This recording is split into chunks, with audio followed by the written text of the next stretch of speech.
Hello everyone, welcome to our new chapter on surds. In today's lesson, we'll answer one simple question. What is a surd? A surd is an irrational root that cannot be simplified into a whole number or a rational number. Let's understand this with a few examples. Consider the square root of 4. Under root of 4 is not a surd. Why? The square root of 4 is exactly 2. So this is not a surd. Now let's see under root 9. The square root of 9 is exactly 3. So this is also not a surd. Now let's see under root 2. There is no whole number that you can square to get 2. Its decimal value continues forever without repeating. So under root 2 cannot be simplified exactly. Therefore under root 2 is a surd. The same is true for under root 3, under root 5 and under root 7. These all are surds because they cannot be written as exact whole numbers or fractions. Let's try a quick exercise. Which of these are surds? Now let's see under root 16. Under root 16 can be simplified into a whole number, that is 4. So when we take a square of 4, this becomes 16. So under root of 16 is 4, so this is not a surd. We might put a cross here. Now let's see under root 11.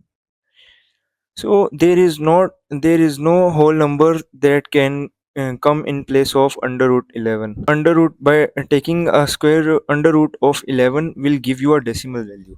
So this is a surd. So this is written as it is, as this is shown to you. This will be written as this. So let's put a tick here. Let's move on to next. Under root 36. So now under root 36 has a whole number, that is 6. So when we do under root 36 on calculator, we get 6, not a decimal number. So that is not a surd.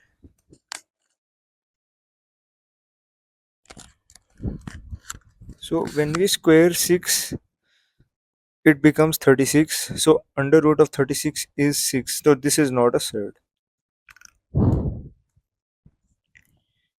So let's move on to next.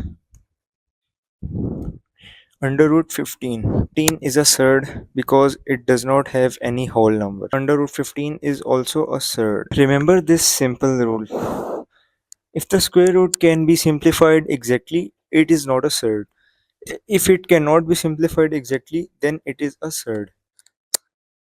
In the next lesson, we'll learn how to simplify surds using perfect squares. Thanks for watching, and I'll see you in the next lesson.